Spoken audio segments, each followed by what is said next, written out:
आज हम लोग करेंगे इंटरप्लीडर suit. इंटरप्लीडर suit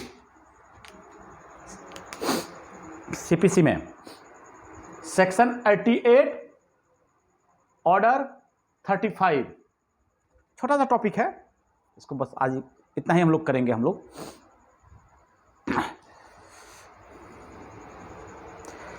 इंटरप्लीडर suit section 88 order 35। Paper pen ले लीजिएगा, राइट डाउन करते चलिएगा। जो इंपॉर्टेंट चीजें हैं राइट डाउन करते चलिएगा। पहले आइए हम लोग सेक्शन 88 देखते हैं। हम section 88, in an interpleader suit there is a certain sum of money or debt or other property in dispute between the defendants only and it is in possession or custody of the plaintiff of the plaintiff. The plaintiff claims no interest therein except for charge or cost and is ready to deliver to such or other defendants as the court may declare to be entitled. ये आपका section 88 कहता है। CPC section 88 कि इंटरप्लीडर suit में क्या होता है। चलिए इस पर हम लोग बात करेंगे। अभी कुछ बेसिक चीजें पहले आपको समझ लीजिए। होता क्या है, सिचुएशन समझिएगा आप लोग। मान लीजिए मेरे पास मेरे पोजीशन में कोई प्रॉपर्टी है। ध्यान से समझिएगा बात को, हम उसके बाद एलोबरेट करेंगे, समझ में आ जाएगा आपको। मेरे पोजीशन में एक प्रॉपर्टी है जिस पर कि एक बी नाम का आदमी है और एक सी नाम का आदमी है। दोनों दावा कर रहा है, दोनों क्लेम कर रहा है। बी कह रहा है यह मेरी प्रॉपर्टी है, सी कह रहा है यह मेरी प्रॉपर्टी है। और किसके पोजीशन में है? वह मेरे पोजीशन में है। हम ए नाम का आदमी है, मेरे पोजीशन में है। दावा कौन कर रहा है? बी कर रहा है और सी कर रहा है।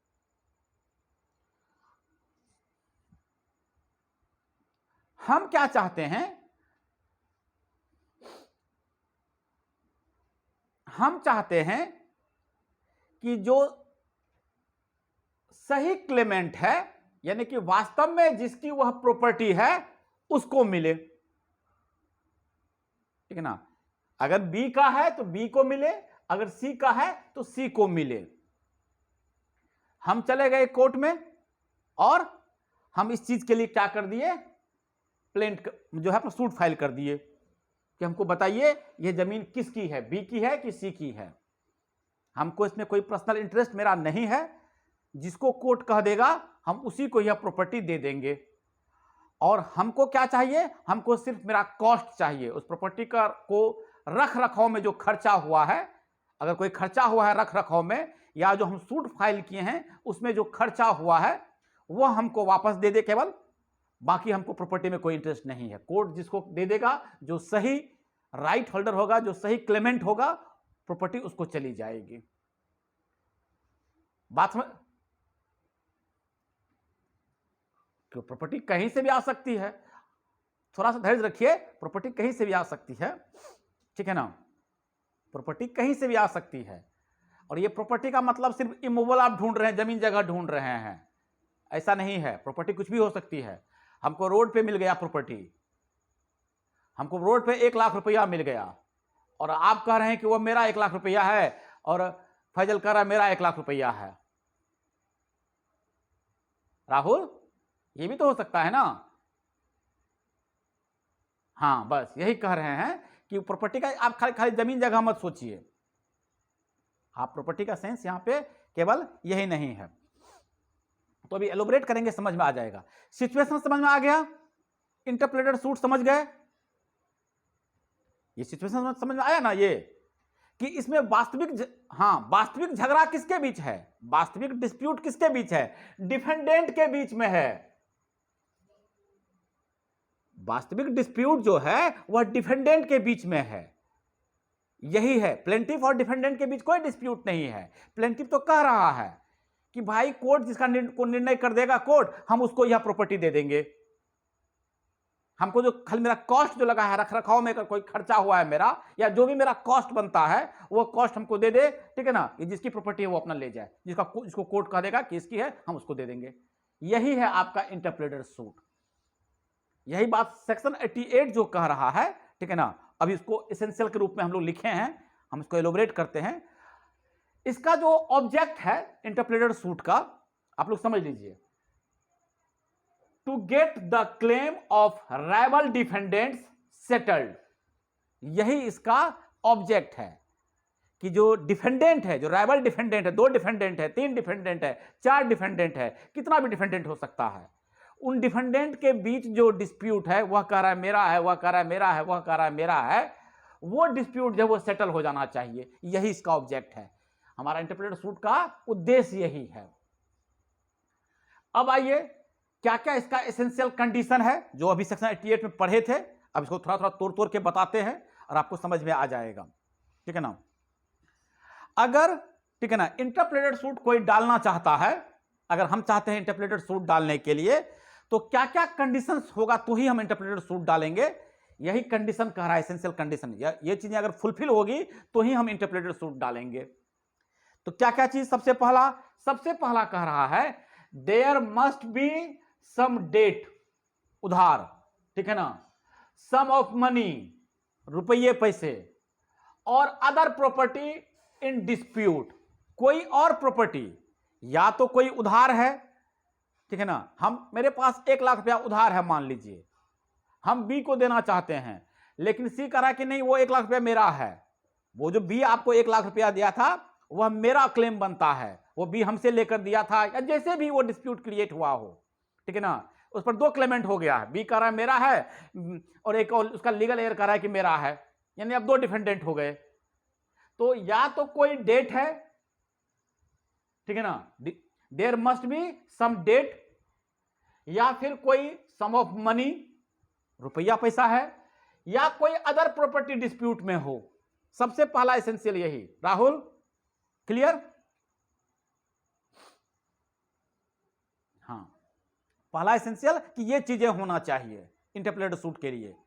दूसरा एसेंशियल देखिए, 2 और मोर पर्संस मस्ट बी क्लेमिंग, यानी 2 या 2 से अधिक लोग क्लेम कर रहे हैं उस पे, सच डेट, उस उधार पे या सम ऑफ मनी पे या प्रॉपर्टी पे, adversely to one another. Adversely मतलब अपोजिट, वह कह रहा है मेरा है और उसके अपोजिट बात कर रहा है कि नहीं नहीं उसका नहीं है मेरा है। यही डिस्प्यूट है, एडवर्सली है इसलिए डिस्प्यूट है उसमें। तो उसमें 2 या 2 से ज्यादा डिफेंडेंट होने चाहिए, 2 या 2 से ज्यादा क्लेमेंट होना चाहिए, क्लेम करने वाले लोग होने चाहिए। 2 चीजें, 2 एसेंशियल हो गया आपका। तीसरा एसेंशियल क्या है, the plaintiff must not himself claim. Plaintiff का कोई क्लेम नहीं है, एनी इंटरेस्ट, वह अपना कोई इंटरेस्ट क्लेम नहीं कर रहा है, उसको वह कह रहा है कि मेरा कोई इंटरेस्ट नहीं है। आप लोग देख लीजिए, जिसका है वह ले लीजिए, ठीक है। The plaintiff must not himself claim any interest in the subject matter except the charge और कॉस्ट। उसको सिर्फ अपने कॉस्ट से मतलब है, ठीक है ना। एक एग्जांपल देते हैं, समझ में आ जाएगा, कॉस्ट भी समझ में, चार्ज भी समझ आ जाएगा। एक एग्जांपल देते हैं, एक रोड पे एक गाय मिल गई, हम गाय को ले आए घर, ठीक है ना। वो ऐसे ही भटक रही थी, हम ले आए, हम सोचे कि किसी का होगा वो अपना ले जाएगा। तो एक बी नाम का आदमी आया, 1 दिन गुजर गया, 2 दिन गुजर गया, 3 दिन गुजर गया। गाय को तो हम भूखा रखते नहीं, हम उसको खिलाए, 3 दिन तक खिलाए, या कोई मवेशी 3 दिन तक खिलाए उसको। किसी का कुत्ता छूट के आ गया, हम उसको रख लिए, उसको 3 दिन तक खिलाए, मीट खिलाए, दूध पिलाए। 3 दिन के बाद एक आदमी आया, बोला कि मेरा है, हम उसको देने लग गए, दूसरा आ गया, कहा कि नहीं नहीं उसका नहीं है, मेरा है, ठीक है ना। वह कहने लगा कि नहीं नहीं ये उसका नहीं है, यह मेरा है, ठीक है। तो अब जो 3 दिन हम उसको खिलाए, तो वो खर्चा मेरा देगा कि नहीं देगा? हम 3 दिन जो उसके प्रॉपर्टी की हिफाजत किए, वो मेरा देगा कि नहीं देगा? हाँ या ना? देगा। तो यही चीज कहा जा रहा है कि हमको अपना चार्ज और कॉस्ट चाहिए, बाकी वो जिसका है हमको कोई इंटरेस्ट नहीं है, जिसका है वो अपना ले जाए। Okay, clear? राहुल, पिंकी, मनीषा, हाँ, तो यही कह रहा है जो थर्ड इसेंशियल है।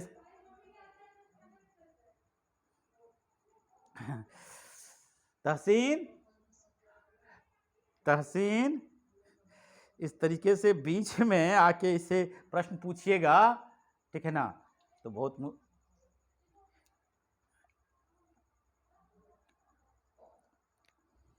हाँ, तो अफसोस की बात है, लिख लीजिए अपने से सेक्शन 88, ठीक है। और ये आप रोज आप पूछते हैं, हम कल ही बता दिए थे, इसलिए पहले बता दिए थे कि आज हम केवल इंटरप्रेटर शूट करेंगे और कुछ नहीं करेंगे आज हम, नहीं तो बोलते कि आगे 2 पेपर करेंगे, ठीक है। हम आज एक ही बस यही शूट करेंगे, सीपीसी का कुछ कुछ टॉपिक है वो खत्म करेंगे, फिर मंडे से अपना कॉन्ट्रैक्ट चलेगा और आपका एविडेंस भी लगभग खत्म ही होने वाला है, तो कोई एक नया चीज शुरू करेंगे, एविडेंस भी बीच बीच में चलता रहेगा, 2-3 टॉपिक मात्र एविडेंस में बचा हुआ है, ठीक है ना। मन लगा के पढ़ाई करते रहिए, देखते रहिए क्या कर रहे हैं हम, बहुत आसान चीज है, बहुत ऐसा चीज नहीं है कि ये बहुत, ठीक है ना, आप लोग बहुत इसको हेक्टिक बना के रखते हैं लॉ को, एकदम, ठीक है ना, बहुत मजेदार चीज है। हाँ, the plaintiff must not himself claim any interest in the subject matter except the charge और कॉस्ट, उसका कोई सब्जेक्ट मैटर में कोई इंटरेस्ट नहीं है सिवाय अपने चार्ज के, अपने खर्च के, कॉस्ट के। Fourth essential, the plaintiff must be ready to pay और डिलीवर सच डेट, प्लेंटिफ तैयार है कि भाई हम अपना उधार, जो आप मेरा ऊपर जो उधार हम देने के तैयार हैं, लेकिन किसको दें ये तो बताइए, ठीक है ना। Must be ready to pay और डिलीवर सच डेट, मनी और property to the right claimant, हमको ये तो बताइए कि राइट क्लेमेंट कौन है, वास्तव में ये है किसका, प्लेंटिफ देने के लिए तैयार है, प्लेंटिफ को डिस्प्यूट क्रिएट नहीं किया है, ठीक है ना। अगर प्लेंटिफ का डिस्प्यूट होता तो फिर ये इंटरप्रेटर सूट नहीं होता, ये डिफेंडेंट के बीच का डिस्प्यूट है, प्लेंटिफ तैयार है देने के लिए कि भाई हमको बता दो, तुम लोग नहीं बताओगे, हम कोर्ट चले गए हैं, कोर्ट हम डिसाइड कर देगा कि वास्तव में ये है किसका, ठीक। ये 4 इसेंशियल हो गया। 5वां इसेंशियल, राइट डाउन करते चलिएगा। 5वां essential, there must not be any suit pending, 1 minute, हाँ, there must not be suit pending in which the rights और rightful claimant may be property decided, यानी कि इस मामले को लेकर कोई सूट पेंडिंग नहीं होना चाहिए, राइट और rightful claimant may B properly decided, already ये पहले ही डिसाइड नहीं होना चाहिए कि वो प्रॉपर्टी है किसका, किसी और, या तो मामला पेंडिंग नहीं होना चाहिए या ऑलरेडी डिसाइडेड नहीं होना चाहिए कि ये है किसका, क्लियर। अगर इसके रिगार्डिंग कोई मामला पेंडिंग है तब तो फिर प्लेंटिफ का कोई मतलब नहीं, वहां जो डिसाइड होगा वही बात होगा, या ऑलरेडी डिसाइडेड नहीं होना चाहिए कि इसका राइट क्लेमेंट कौन है। यही 5 आपके इसेंशियल हैं इंटरप्लेटेड सूट के लिए। अगर ये 5 चीजें सेटिस्फाई हो रही है तो आप समझिए कि तो आप इंटरप्लेटेड सूट में जा सकते हैं। अब आइए, ये तो हुआ सेक्शन 88 के बारे में बात किए हम लोग, इंटरप्लेटेड सूट किसको कहते हैं। इंटरप्लेटेड सूट आपके सीपीसी में कहीं भी डिफाइन नहीं किया गया है, ठीक है ना, आपके सीपीसी में कहीं भी इस वर्ड को डिफाइन नहीं किए हैं हम लोग, मतलब सीपीसी डिफाइन नहीं किया है, ठीक है ना। इसका मतलब होता है, इंटरप्लेटेड सूट का मतलब होता है, it means to litigate with each other in order to settle a point concerning a third party, ठीक है ना, जो कि थर्ड पार्टी से कंसर्न है, ऐसा कोई litigation with each other in order to the settle a point concerning a third party. 3 party है, एक तो जो प्लेंटिफ है, प्लेंटिफ का अपना कोई इंटरेस्ट नहीं, लेकिन वो ये जानने के लिए कोर्ट चला गया है कि ये जो मेरे पास सामान है ये हम किसको दें, ठीक है ना, और जो वास्तव में जो डिस्प्यूट है वह बिटवीन द डिफेंडेंट्स है, प्लेंटिफ को कोई मतलब नहीं है। यही आपका इंटरप्रेटेड सूट है। क्लियर हो गया, ये क्लियर हो गया, हाँ। चलिए अब नेक्स्ट आ जाइए, ऑर्डर 35 रूल 1, ये प्रोसीजर है, इंटरप्रेटेड सूट का प्रोसीजर है। ऑर्डर 35 रूल 1,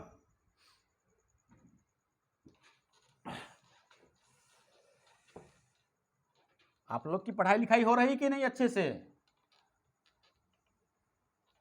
राहुल, जहां तक होता है, अब लॉ समझने में आ रहा, कोई दिक्कत है ना लॉ समझने में? लॉ को समझने में कोई प्रॉब्लम नहीं है ना? आनंद, फैजल, हाँ, सीपीसी थोड़ा सा रिपीट करना है तो ठीक है, आपकी क्लास छुट्टी हुई है, कोई बात नहीं, इट्स ओके, बट आप लोग थोड़ा सा फोकस्ड हो जाइए।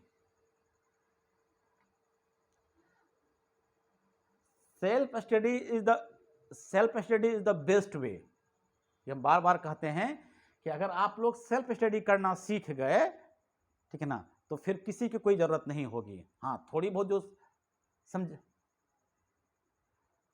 ओके, तो हम तो हैं ना इसके लिए, ठीक है ना। बाकी आप लोग खुद के मेहनत में कोई कमी मत कीजिए, खुद के मेहनत में कोई कमी नहीं कीजिए।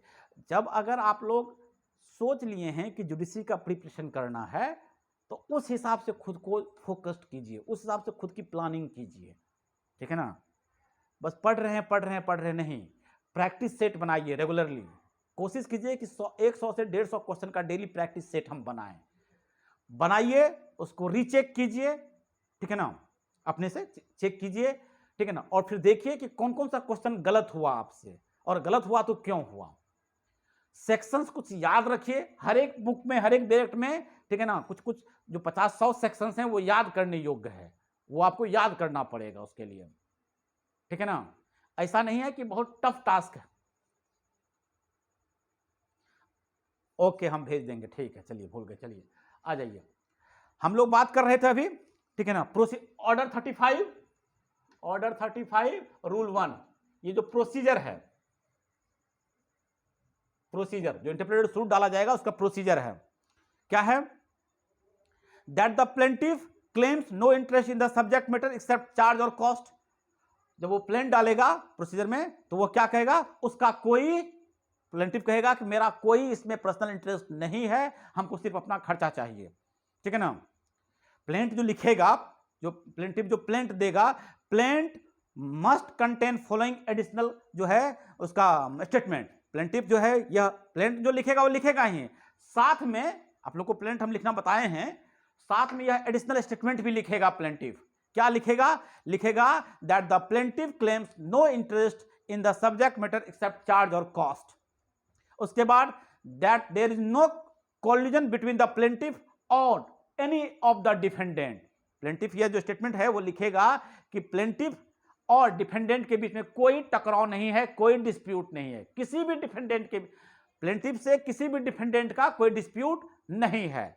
और third, the defendants are claiming adversely, कि जो डिफेंडेंट्स हैं, 2-3 डिफेंडेंट जो भी हैं, वह एडवर्सली क्लेम कर रहे हैं। एक कह रहा है मेरा है, एक कह रहा है मेरा है, एक कह रहा है मेरा है। तो ये यही चीज आपको रूल 1 कह रहा है, ऑर्डर 35 रूल ऑन प्रोसीजर में, कि जो प्लेंटिफ प्लेंट डालेगा तो उसमें यह 3, जो प्लेंट में लिखेगा वो लिखेगा ही, जो सब्जेक्ट मैटर है वो लिखेगा ही लिखेगा, किस बात को लेकर डिस्प्यूट है वो लिखेगा ही लिखेगा, साथ में ये 3 चीजें भी वह एडिशनल स्टेटमेंट लिखेगा उसमें। क्लियर? बस इसमें अभी इतना ही, हाँ इतना ही इंपॉर्टेंट है रूल 1 में। एक और इसमें बहुत इंपॉर्टेंट चीज है, क्या? रूल 5, ऑर्डर 35 रूल 5, ये इंपॉर्टेंट है। क्या? तो कहता है, इसमें जो कह रहा है कि who can not file an interpreter suit, कि कौन इसमें से इंटरप्रेटर सूट फाइल नहीं कर सकता है, नहीं करेगा इंटरप्रेटर सूट फाइल। ये रूल 5 में लिखा हुआ है, ध्यान रखिएगा आप लोग, इसको आप लोग मेंशन कर लीजिएगा और राइट डाउन भी कर लीजिएगा। रूल 5 क्या कह रहा है, हम पढ़ते हैं, ध्यान समझिएगा। Any agent can not sue his principal, कि कोई एजेंट जो है वह सूट फाइल नहीं कर सकता है, ठीक है ना, अपने प्रिंसिपल पे, for the purpose of compelling him to interpreter with any person other than the person making claim through such principal. हम पढ़ देते हैं, हम उसको एलोबरेट कर देते हैं। एक दूसरा कह रहा है टिनेंट, जो टिनेंट होगा वह जो है अपने लैंडलॉर्ड जो होगा उस पर सू नहीं करेगा, इंटरप्रेटर सूट नहीं कर सकता है, ठीक है ना। The tenants can not sue their landlords for the purpose of compelling him to interpreter with any persons other than persons making claim through such landlord. ये दो चीजें याद रखिएगा, एजेंट जो है वो नहीं करेगा प्रिंसिपल पे, और टेनेंट जो है वह सू नहीं कर सकता है अपने लैंडलॉर्ड पे, इंटरप्रीटर सूट। अब इसका एक आपको इलस्ट्रेशन पढ़ देते हैं, आपके बुक में भी है, हम इसको पढ़ देते हैं और समझा भी देते हैं, समझ में आ भी जाएगा आपको, ठीक है ना। A deposit a box of jewel with B as his agent. अच्छा, आपको शुरुआत में एक चीज सिखाए थे कि पोजीशन किसके पास है, प्रॉपर्टी का पोजीशन किसके पास रहता है, प्लेंटिफ के पास। हाँ, और डिफेंडेंट झगड़ा कर रहा है, पोजीशन रखा हुआ है प्लेंटिफ, डिफेंडेंट झगड़ा कर रहा है, प्लेंटिफ चाहता है कि जल्दी से पता चले कि भाई इसका ऑनर कौन है, हम उसको देके झमेला खत्म करें और मेरा जो खर्चा हुआ वो हमको मिल जाए। अब समझिएगा क्यों नहीं सू कर सकता है, बताते हैं हम। ए क्या किया, ए का एक एजेंट है, बी नाम का आदमी एक एजेंट है, इसके पास डिपॉजिट कर दिया क्या, एक ज्वेलरी का बॉक्स, ज्वेलरी से भरा हुआ बॉक्स अपने एजेंट को दे दिया रखने के लिए कि भैया तब तक तुम इसको रखो। पोजीशन चला गया बी के पास, ध्यान समझिएगा बात को। His agent C alleges that the jewels were wrongfully obtained from him by A. अब सी क्या कह रहा है, बी एजेंट था, बी को दे दिया रखने के लिए, सी अब आरोप लगा रहा है, सी क्लेम कर रहा है कि हमसे जो है वो ए नाम का आदमी वो रॉन्गफुली हमसे ये ज्वेलरी का जो बक्सा है वो ले लिया है और तुमको दे दिया रखने के लिए, ठीक है ना। और वह बी से मांगने लग जाता है, सी आता है और बी को कहता है कि तुम्हारे पास जो ज्वेलरी का बक्सा है वह मेरा है, ठीक है ना, ए जो है रॉन्गफुली हमसे लेकर तुमको दे दिया है रखने के लिए, ये हमको दे दो, ठीक है ना। तो अब जो है बी जो है इंटरप्रेटर सूट नहीं डालेगा, B can not sue interpreter suit against A and C. बात समझ गए ना राहुल? हां, हम तुमको कोई सामान रखने के लिए दिए तो तुम हम ही को लौटाओगे। अब तुम्हारे, क्योंकि तुम मेरे एजेंट हो, ये नहीं कि दोस्ती यारी में दे दिए, एजेंट प्रिंसिपल एजेंट की रिलेशन है बिटवीन यू एंड मी। अब क्या हुआ, एक आदमी आया तुम्हारे पास कि नहीं तुमको जो रखने दिए हैं सर, जो रखने दिए हैं ना वो हमको दे दो, वो मेरा है सर, हमसे जबरदस्ती छीन के ले आए हैं। तो तुम्हारा फर्ज ये बनता है कि भाई हम नहीं जानते हैं, हम अपने सर को वापस कर देते हैं, आप लोग देख लीजिए। ये नहीं कि तुम चले जाओगे इंटरप्रेटर सूट डालने के लिए, ओके। तो यही आपका इलस्ट्रेशन है, यही सेम कंडीशन टेनेंट के पास साथ भी होता है। जब किसी को आप किराए पर देते हैं तो किराएदार भी इंटरप्रेटर सूट नहीं डाल सकता है इसे किसी परिस्थिति में लैंडलॉर्ड को। अगर आप हमको किराए पर दिए हैं घर, ठीक है ना, तो आप लैंडलॉर्ड हैं, हम टेनेंट हैं। अब कोई ये क्लेम कर रहा है कि यह मकान मेरा है, तो ये नहीं कि हम एज ए टेनेंट चले जाएंगे लैंडलॉर्ड पे वो करने के लिए, वहां हम प्लेंटिफ नहीं होंगे। दो तीन चीजें ही होंगी, क्या भाई हम घर खाली कर देंगे, आप लोग लड़ते रहिए, जिसका घर है अपना देख लीजिए, ठीक है ना, या जो हमको रखा है हम उसको किराया देंगे, बाकी आप लोग निपट लीजिए। ये नहीं कि हम चले जाएंगे इंटरप्रेटर सूट डालने के लिए। आपके पास पोजीशन है, आपका कमरा आपने अपने एज ए टेनेंट कमरा पोजीशन में रखा है तो आप इंटरप्रेटर सूट डालेंगे, ऐसा नहीं होगा। Okay, clear? Interpreter suit clear हो गया? हाँ, यही आपका इंटरप्रेटर सूट है, इसमें और कुछ विशेष जानने की जरूरत नहीं है। आपका ये खत्म हो गया, हमारा एक छोटा सा टॉपिक बचा हुआ था, बहुत अच्छा टॉपिक था, खत्म किए हम लोग। अब हम लोग मंडे से फिर नया टॉपिक देखेंगे हम लोग, तब फिर बात करेंगे। उस दिन कॉन्ट्रैक्ट एविडेंस लेकर बैठिएगा, ओके।